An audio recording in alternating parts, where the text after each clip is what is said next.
Welcome to Light Boxes, a football show. I'm your host, Rob Ballantine, and today I'll be previewing the NFC West. What a cool division. There's so many interesting competitive teams in it, and I'm excited to dive in.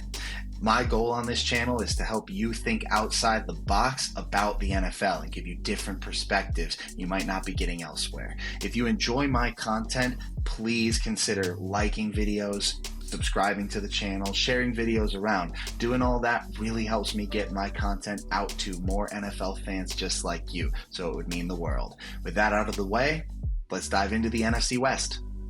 Looking at the betting markets for the NFC West, and we can see this is a really clumped up division where all four teams have a real shot.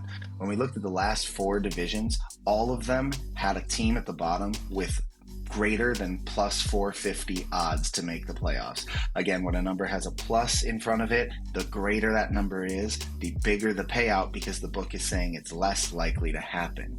So the Titans, the Jets, the Giants, and the Saints, all at the bottom of the last four divisions we looked at, had the chance to get you $45 or more if you bet $10.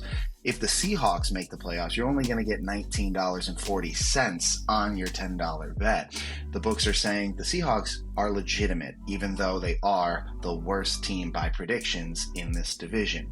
The whole division is clumped up, and if we look at to win the division, there isn't even a team with minus odds. Again, minus indicates that the thing is more likely to happen, so they'll pay you less if your bet hits. And the Niners and the Rams are right next to each other with plus 165 and plus 180 odds to win the division.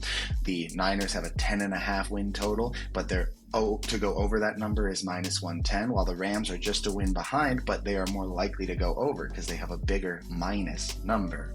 So there's a lot of intrigue about these teams, and the sports books are saying it's pretty hard to differentiate them. All of the margins are pretty thin. The NFC West plays the entire NFC South and AFC South this year. That's the best draw by far for any division. In the unique opponents, you'll see that they each host an NFC North opponent. But while those teams are competitive, at least those games are on home turf for the NFC West. So those factors contribute to why all four of these teams have generally easier schedules than most of the league.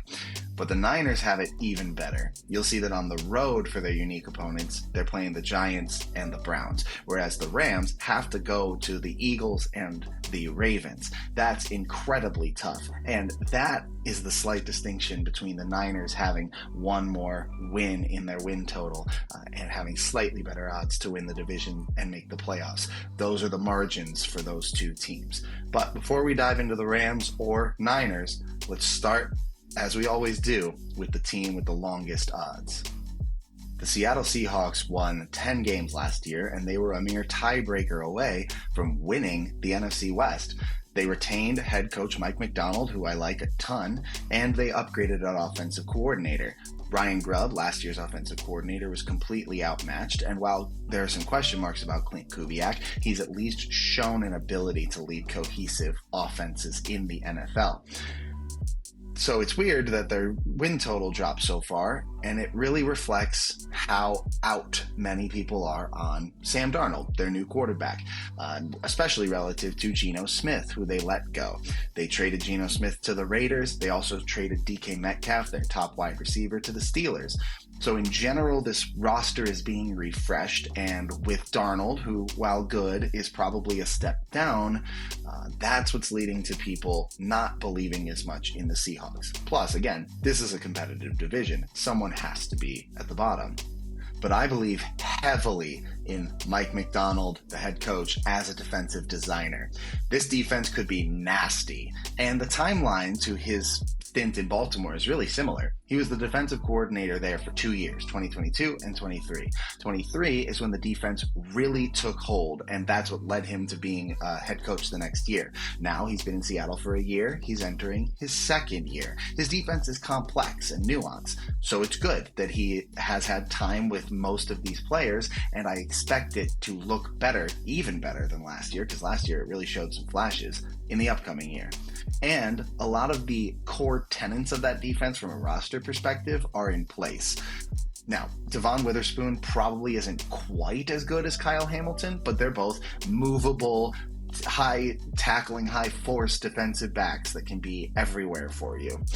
Interior presence is another huge focus. The Ravens had it with Nnamdi Madubuike, and the Seahawks have two different ways they could get that interior pass rush presence. They could continue to have Leonard Williams, the veteran, ball out, or they have Byron Murphy, their first round pick from a year ago, break onto the scene in year two. So there's ways for that to be replicated.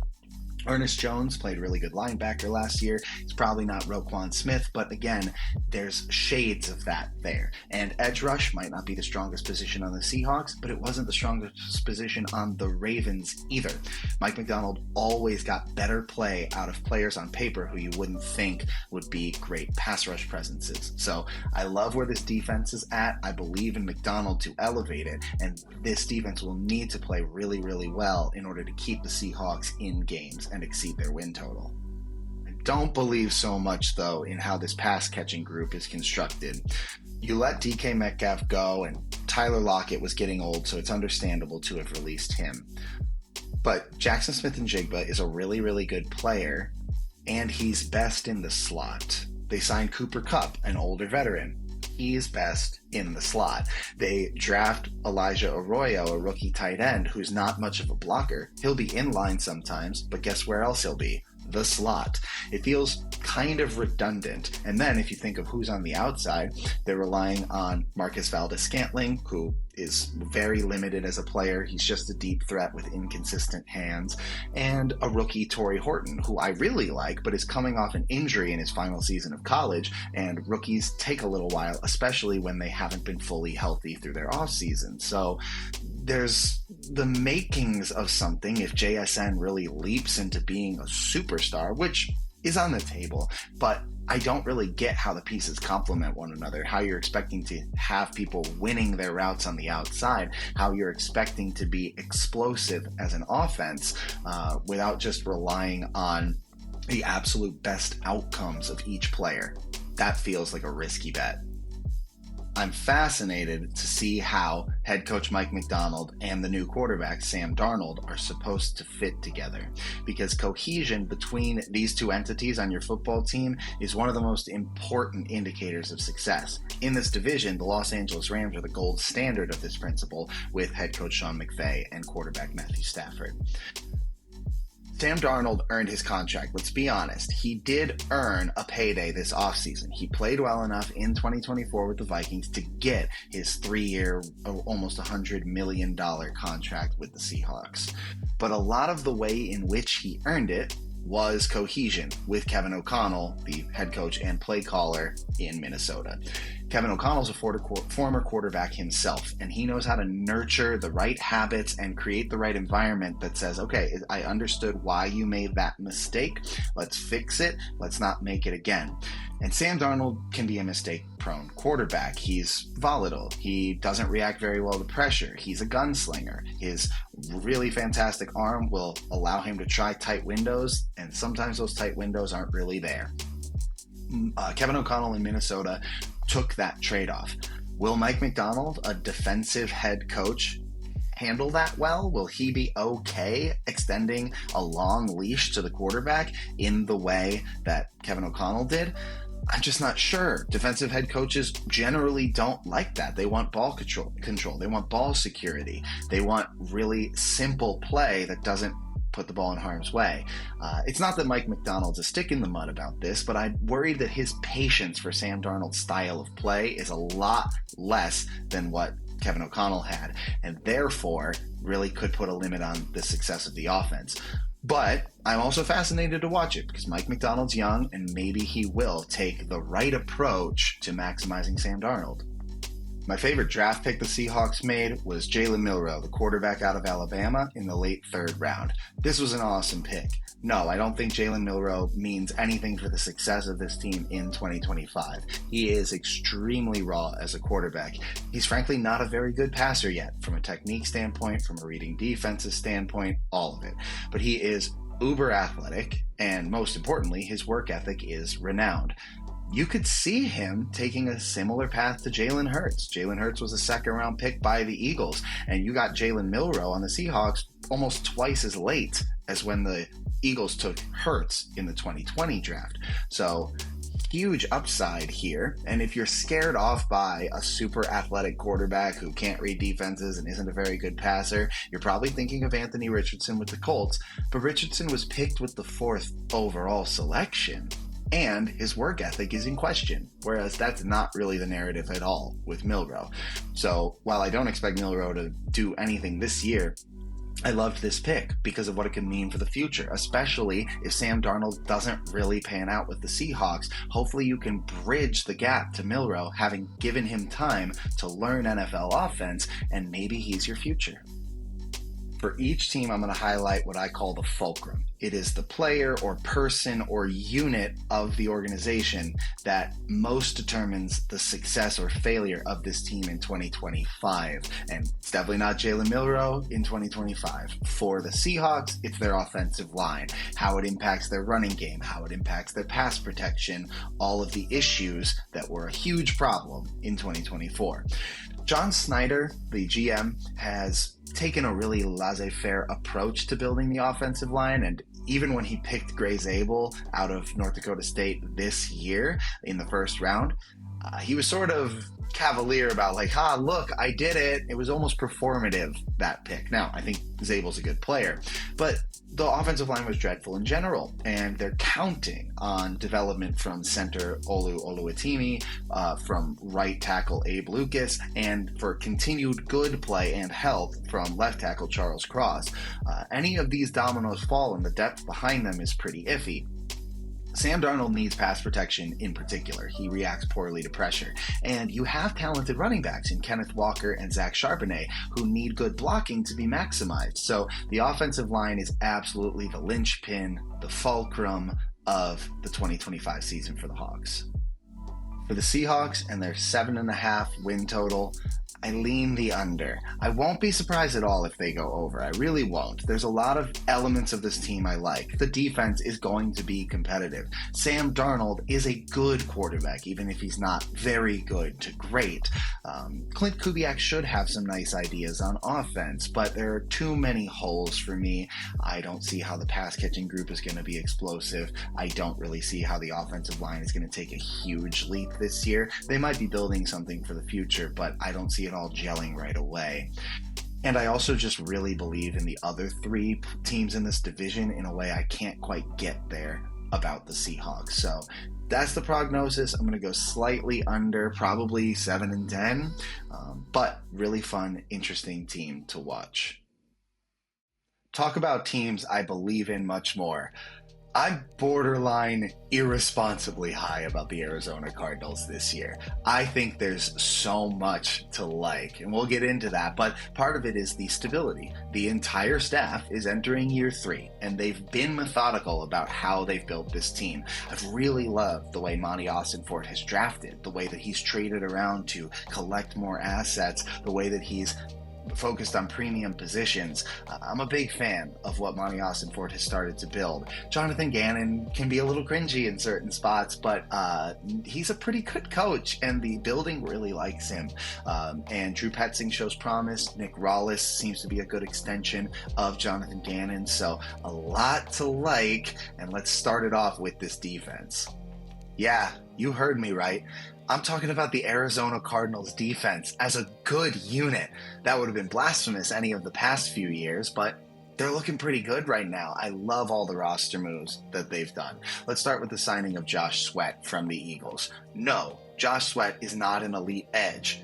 Yes, you got him for under $20 million a year. That is now less than half of what the top edges like TJ Watt and Myles Garrett are getting paid. And he is not half as good as those players. He is well above that. So you're getting a good price on Sweat, and you're reuniting him with Jonathan Gannon. Jonathan Gannon was the defensive coordinator in Philly before taking the Cardinals head coaching job. And Josh Sweat had his best season by far under Gannon in 2022 when that team went to a Super Bowl.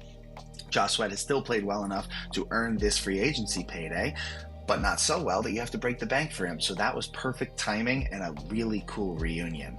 You're building the defense around him and around Budda Baker, the star safety. But there's plenty of other useful veterans on this team. You have the signings of Calais Campbell and Dalvin Tomlinson on the defensive line. Jalen Thompson is your second best safety, and he could be the best safety on plenty of NFL teams. You have good young players. You've got draft picks like Walter Nolan along the interior, Will Johnson, who we're going to talk about a bunch. I just love so many of these players. Garrett Williams is a really sick slot corner. Max Melton is an outside corner that I still believe in. Now, we've never seen it come together. That is why I'm saying I'm irresponsibly high about the Cardinals and their defense. But I'm willing to be an early adopter. I'm willing to say, I see where it's going and I believe in it. So I'm really high on this defense. I'll admit though, spending all of their resources on defense is useful, but they did virtually nothing to improve the offense. Their biggest investment on offense in the draft was a 6th round guard. And their biggest investment in free agency was Jacoby Brissett as your backup quarterback. Neither of those do a ton to raise the ceiling or even keep the floor high. Now, I believe in plenty of the elements of this offense. I like Kyler Murray. I still like Marvin Harrison as a wide receiver 1, even though he burned some fantasy owners last year. I enjoy Michael Wilson as your wide receiver 2, but I admit that I would have liked a little more competition and more depth around him, especially because Michael Wilson has had nagging injury concerns throughout his career. You're building the offense around Trey McBride, of course, so all of that works, but you're relying on only internal development, especially on the offensive line, in order to reach your potential. That's, just a really thin, a razor's edge way to approach it. This offense was good last year, can continue to get better with the continuity on offense. We've got your offensive coordinator, your quarterback, your primary 2 pass catchers, your running back still in the fold. But we'll see. I would have loved to just kind of keep the fire stoked with something else in the draft or free agency. I'm really fascinated to see where the run game goes from here, because speaking about internal development, they lost their offensive line coach, Clayton Adams. He became the OC in Dallas, and they replaced him with Justin Fry. Justin Fry has never held an NFL coaching job. He was the offensive line coach for the last 3 years at Ohio State, and those were phenomenal units, but that's still college, so we'll need to see him do it in the NFL.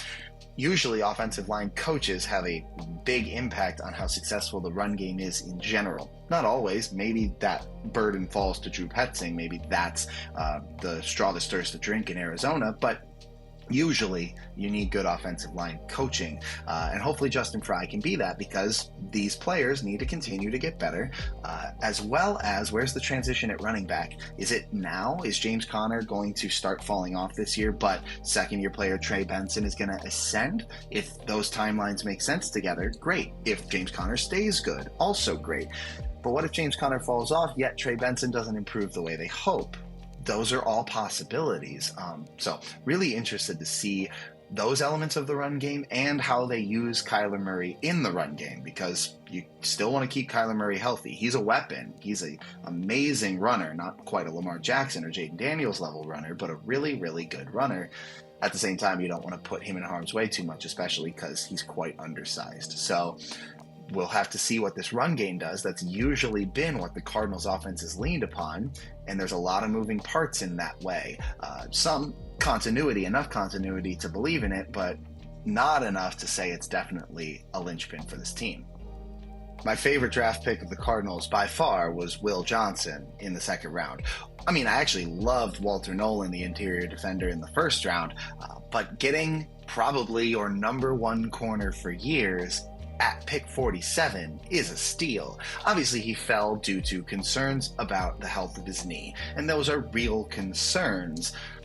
But if they're right about him, they got him at an incredible value. This is a player with excellent ball skills, with the ability to take it back to the house once he has it, with fluid hips and sticky coverage ability. You worry, the main knock on him other than health, about his ability to stick with people in man that are much faster than him. There's questions about his ultimate speed, but the Cardinals defense runs a lot more zone than man, and I think it's the perfect scheme fit for Johnson. So Yes, there are downside risks, but once you're picking 47th, take that risk because the upside is way too high. Will Johnson was my 8th overall player in this draft class, and if he'd had a healthy offseason, I would have had him in the top 5. He's an excellent cornerback, and I'm really happy that the Cardinals got a good one to go with all the other spoils that they got on defense this offseason. The fulcrum for the Arizona Cardinals is for sure Kyler Murray, the quarterback. He's got to take a leap. He's got to go from being good to very good, at least, in order for this team to go from middle of the road to a playoff contender. There have obviously been some hiccups in his many years in the league where his maturity and his approach have been questioned. Of course, there's all the rumors of how much Call of Duty he plays and not enough studying of the playbook as a result. But all that aside, he started to put it together last year. You could see the roots of his command and his leadership and his commitment to the game taking hold last season. And if those blossom this season, the Cardinals have a really good outlook on their hands. He's only turning 28 next week, so despite all his time in the league, he's still young. Plenty of people mature in their late 20s. So if he does that, that means great things for Arizona. With a win total of 8.5, how could I not take the over? With everything I've said, I'm too bought in. I believe in this team. It's not a perfect build. I could see it crashing and burning. And of course, every team has health question marks, and Kyler Murray is a smaller quarterback, so he could take the wrong hit and be out. Jacoby Brissett will not lead this team to a winning record in his stead. But if everything that I see comes together, not even everything, enough of those things come together, this is a winning team to me. Definitely a contender for the NFC West title. And so I'm big in on the Cardinals and over 8.5. On to the Los Angeles Rams next. They went 10-7 and won the division last year, and they really gave it to the Eagles in the playoffs. They were the one to put the Eagles on the ropes the most in that divisional round game. Sure, they lost by 6. They almost scored a touchdown, though, on the last drive and would have been going to the NFC Championship game instead. And after that game, the Eagles cruised to a Super Bowl win. So the Rams have a lot to be proud of, yet they're not even the favorite to win the division this year. I think they're an awesome team. I think Sean McVay is a hell of a coach, so being competitive is always in the cards for the Rams.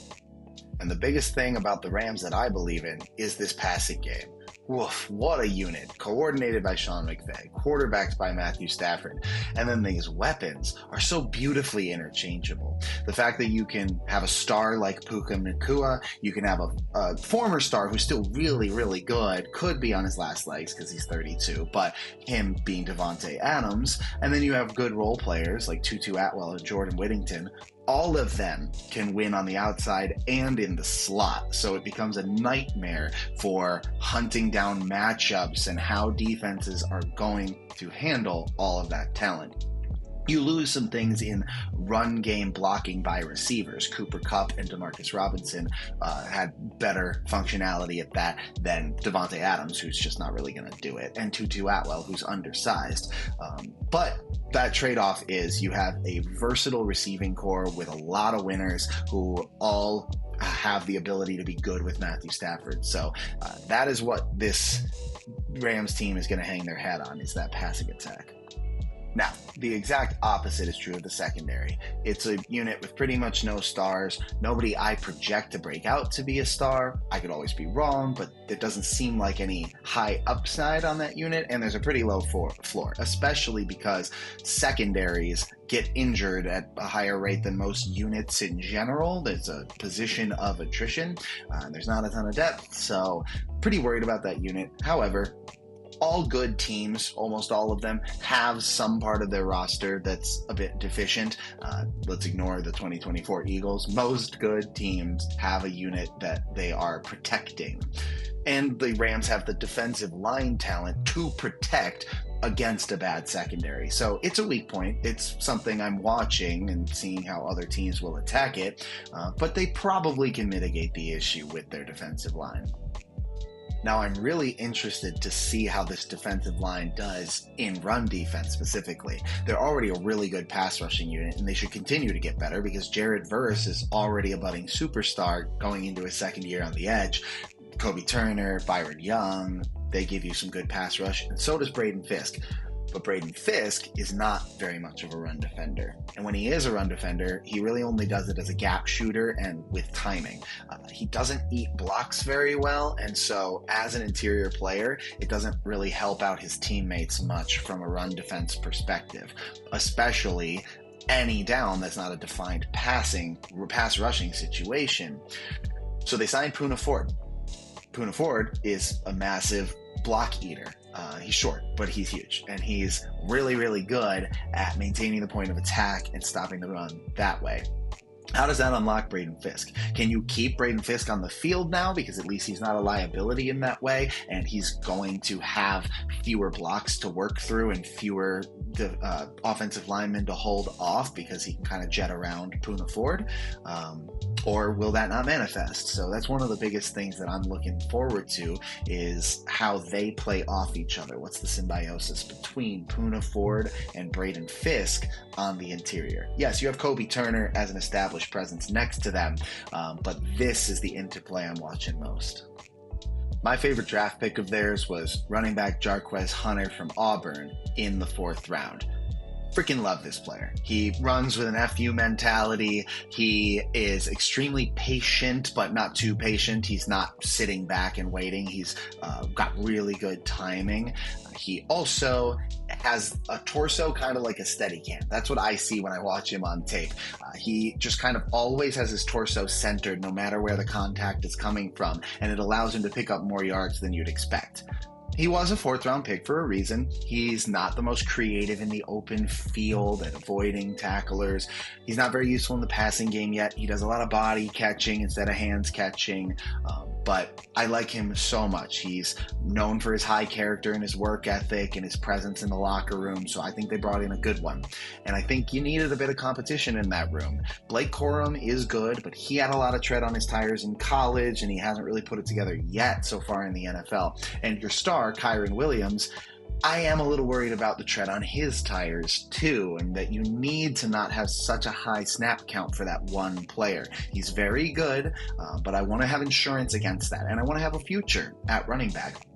It could be Blake Corum, but I'm really high on it, including Jarquez Hunter in that future. The fulcrum for the Rams is simply health, although I know that's the fulcrum for every NFL team. The healthiest teams tend to go the farthest, and it would be unfair to make that the only fulcrum for one team, but it is particularly notable for the Rams. They're relying on an older quarterback in Matthew Stafford, who's had back issues and nerve-ending issues, and there's been talk about the end of his career coming sooner than you think. And so while I hope he continues to play at a high level, that's a scary thing. He's pictured here, but he's just the avatar for this principle in general. Left tackle Alaric Jackson is dealing with scary blood clots. He might be fine, but that's a question mark too. And their wide receivers, who I love, Davante Adams is older, already 32, and that can be a time when wide receiver injuries via attrition start to show up. And Puka Nacua plays like a car crash all the time. He is running over the middle, taking on blocks really hard, letting himself catch the ball and get absolutely decimated. So I get a little worried about the Rams' health more than other teams, especially because it's such important players on this offense who have notable risk of injuries derailing their season. And especially with Matthew Stafford, their season hinges upon his health. But I refuse to bet against health, and I choose to believe that this team will reach its potential and be as exciting as it can be. So with the win total of 9.5, I'll be taking the over. I'm not yet going to pick them or the Cardinals or maybe the final team to win the division, but I believe in this team a lot. I see them winning a bunch of games, even with their schedule being the hardest among the 4 NFC West teams. Our final team is the San Francisco 49ers, the favorites to win the division this year. They did go 6-11 last year, but they dealt with a ton of injuries, and they were in their Super Bowl hangover, so that's understandable. And they really benefit from that now because they got a 4th place schedule. They get the Giants, they get the Browns, so That is nice for the Niners. Kyle Shanahan and John Lynch run a good ship, and I tend to believe in the direction they'll take the team, even when they have a lot of turnover on the roster. So let's get into the first thing I believe about the Niners. The infrastructure is something I really believe in. They are really good at addressing their issues and maximizing the resources they have. They're not perfect at it. No team is. But Kyle Shanahan is an excellent offensive designer who keeps the skill sets of his players in mind. And he's always trying to come up with new wrinkles that keep defenses on the back foot. So even with changeover in the offensive talent, I believe in his ability to refresh things. And they bring in Robert Saleh. Not only was defense in general an issue, so they needed to bring in a proven defensive coordinator who, didn't do well with the New York Jets as their head coach, but he also had Zach Wilson and Aaron Rodgers as his quarterbacks, and that's what led to him getting ousted. Not only did they bring him in, but they addressed the run defense specifically. Robert Saleh is good at coaching run defense, but they also got a lot more talent through the draft that Chris Kasurik, one of the best defensive line coaches in the league, can help coach up to be a good run-stopping unit. So I like how the infrastructure of this team, how the leadership has approached tackling the problems that ailed them last year. But this pass-catching unit and the health of it is very scary.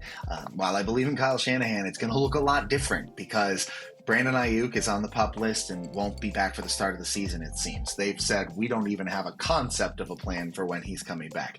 That's overcorrection from how they addressed the Christian McCaffrey injury last year, but they don't even want to put a date on it, so we're not expecting Ayuk for weeks. Juwan Jennings, their next best receiver, has a calf issue that cropped back up during this offseason. You hate when a player has a setback, especially in their calf, which is a really tricky place to heal.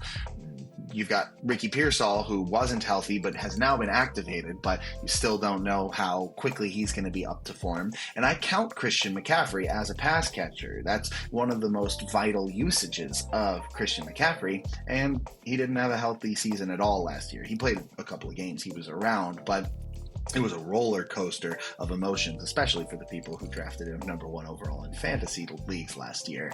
George Kittle's the only stalwart, and he's a lot older and he plays physically, so I'm not betting on him to get injured, but that's your only piece that has defined health right now. The rest of them are all in different stages of recovery, and that's a scary place to be. But then on top of that, I wonder how they're going to generate yards after the catch consistently. That used to be a Deebo Samuel feature, but they traded Deebo Samuel to Washington. And let's assume the rest of the players are healthy. We still need to see Christian McCaffrey be his most explosive self, which is also not a guarantee. So that's a question mark. Is Ricky Pearsall going to be that type of player? I remember a couple of times that he broke a bunch of yards after the catch last season, but it's not a consistent feature of his game. It's more of that quick twitch separation for Ricky Pearsall. And Brandon Ayuk was never quite that player. Now, what he brings to the offense is important with his deep ball tracking and just his physical presence. That's similarly Juwan Jennings, kind of a discount version of that. But whereas yards after the catch was always one of the main features of the 49ers offense, if it takes a step back, if it's more good than great, what does that mean for the ceiling of this Niners offense? Again, I trust Kyle Shanahan to figure it out. Maybe the offense is designed differently, not around the concept of yak at all. But it definitely is going to look different, and I'm curious to see how that goes. I was a big fan of the Mykel Williams pick, the edge out of Georgia, in the first round. I didn't have Mykel Williams as an absolute elite prospect, and I even had him 20th overall on my board, so picking him 11th may seem like a reach, but situation is everything. And you're giving the San Francisco 49ers, who have notably developed defensive line talent well, an athletic freak with a solid work ethic who was injured last year, and that likely contributed to his lack of play on the field, his lack of impact. He was a good, solid run defender, but he played through injury and wasn't the pass rushing force anyone was hoping he would be. But they're betting on that upside, and they're pairing him with Nick Bosa. So this is an awesome fit where he's not expected to be the primary pass rusher, and he can develop, and he can also contribute to the run defense that ailed San Francisco last year while he developed his pass rush chops. So loved this from so many angles. The fulcrum for the 49ers is how quickly new defensive coordinator Robert Saleh can get the defense going. And while I say new, this will be his second stint with the Niners, so he's familiar with the building. He worked with Nick Bosa. He worked with Fred Warner, but he didn't work with a lot of the other pieces on this defense. And while I do like the direction in which the defense is headed, it may not gel right away. See, there's a lot of rookies they're relying on. Micah Williams, who I mentioned, I like, but he's still a rookie. Alfred Collins is a big reason that San Francisco 49ers fans are feeling better about their run defense, but he's also a rookie. There's Renardo Green taking a step in his second year.